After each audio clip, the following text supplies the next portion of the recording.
ہر انسان کے ذہن میں کبھی نہ کبھی یہ سوال ضرور آتا ہے کہ یہ کائنات کیسے بنی تھی؟ کیا یہ سب کچھ بس اچانک سے ہو گیا یا پھر کوئی ایسی طاقت ہے جس نے اس سب کو تخلیق کیا؟ آج کی ویڈیو میں آپ کو کچھ ایسی باتیں بتاؤں گا جو نہ صرف آپ کو حیران کریں گی بلکہ اس سوال کے بارے میں آپ کا نظریہ بھی بدل دیں گی۔ سائنس اور قرآن کیا کہتے ہیں اس کائنات کے آغاز کے بارے میں؟ آج ہم دونوں کے پراسپیکٹیوز کو ریفرنسز کے ساتھ سمجھیں گے۔ سائنس یہ کہتی ہے کہ آج سے 13 بلین ایئرز پہلے نہ تو سپیس تھی، نہ ٹائم اور نہ ہی یہ دنیا۔ سائنس کے مطابق اس یونیورس کی شروعات ایک بہت ہی سمال پوائنٹ کے اندر دھماکہ ہونے کے بعد ہوئی۔ 1927 میں جارج لیمیٹرا نے ایک ریسرچ پیپر پبلش کیا جس میں اس نے کہا کہ یونیورس ایک ایٹم یعنی ایک بہت ہی چھوٹے نقطے سے ایکسپینڈ ہو کر بنی ہے، جس کو بگ بینگ تھیوری کا نام دیا گیا۔ اور دوسری طرف قرآن مجید میں بھی اس کائنات کے آغاز کے بارے میں ہمیں یہی بات دیکھنے کو ملتی ہے۔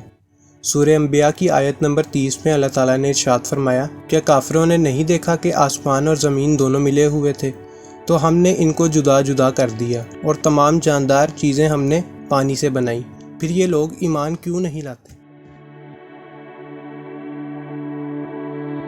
سائنس یہ کہتی ہے کہ اس دھماکے کے بعد جسے بگ بینگ کا نام دیا گیا، پورے یونیورس میں پیور گیسز اور پلازما کے کلاؤڈز تھے۔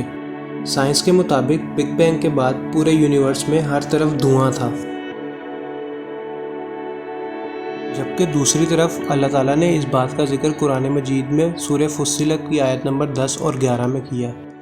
اللہ تعالیٰ نے ارشاد فرمایا، پھر وہ آسمان کی طرف متوجہ ہوا جبکہ وہ دھواں تھا، تو اس نے اس سے اور زمین سے فرمایا کہ دونوں آؤ، خواہ خوشی سے خواہ ناخوشی سے۔ انہوں نے کہا کہ ہم خوشی سے آتے ہیں۔ پھر اس نے 2 دن میں 7 آسمان بنائے اور ہر آسمان میں اس کے کام کا حکم بھیجا، اور ہم نے آسمان دنیا کو چراغوں یعنی ستاروں سے سجایا اور شیطانوں سے محفوظ رکھا۔ یہ اسی زبردست باخبر کے مقرر کیے ہوئے اندازے ہیں۔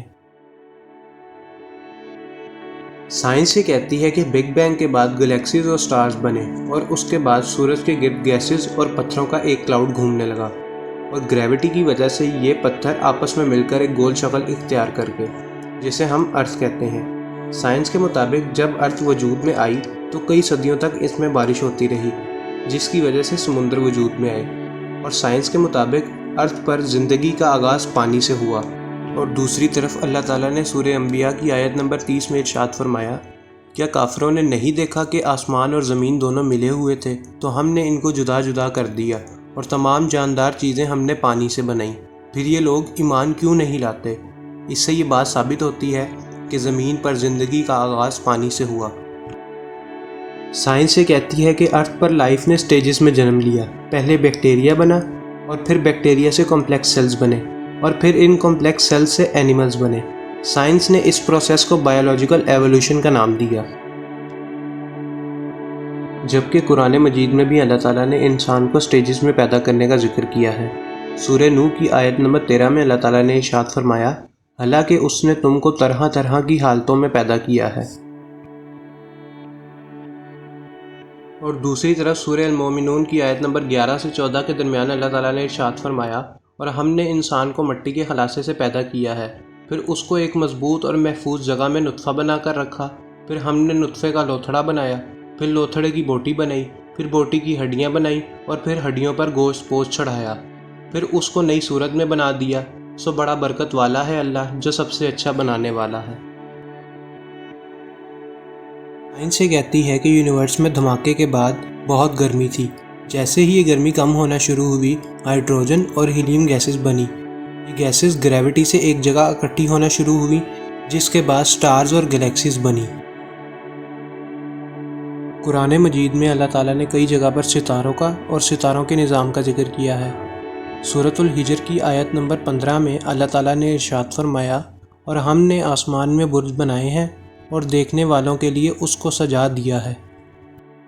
اور دوسری طرف جب ہم دوبارہ سورۃ الفصلت کی آیت نمبر 11 کو دیکھتے ہیں تو وہاں پر بھی ستاروں کا ذکر ملتا ہے۔ پھر اس نے 2 دن میں 7 آسمان بنائے اور ہر آسمان میں اس کے کام کا حکم بھیجا، اور ہم نے آسمان دنیا کو چراغوں یعنی ستاروں سے سجایا اور شیطانوں سے محفوظ رکھا۔ ان آیات کو دیکھنے کے بعد ہمیں یہ بات سمجھ لگتی ہے کہ اللہ تعالیٰ نے سب سے پہلے آسمان اور ستاروں کو پیدا کیا۔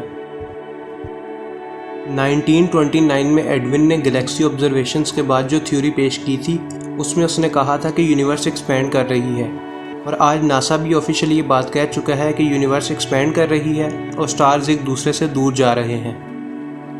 دوسری طرف قرآن مجید میں سورۃ الذاریات کی آیت نمبر 45 میں اللہ تعالیٰ نے ارشاد فرمایا، بلا شبہ ہم نے اپنی طاقت سے آسمان کو بنایا اور ساتھ ساتھ ہم اسے وسعت اور پھیلاؤ دیتے جا رہے ہیں۔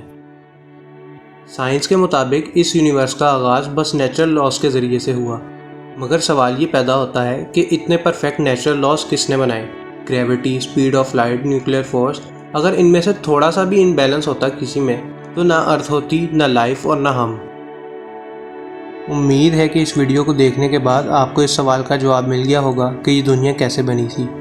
اگر آپ کو یہ ویڈیو اچھی لگی تو ویڈیو کو لائک کریں اور کمنٹ سیکشن میں اپنی رائے کا اظہار کریں، اور چینل کو سبسکرائب کریں تاکہ آپ اور میں ایک دوسرے سے ایسے ہی جڑے رہیں۔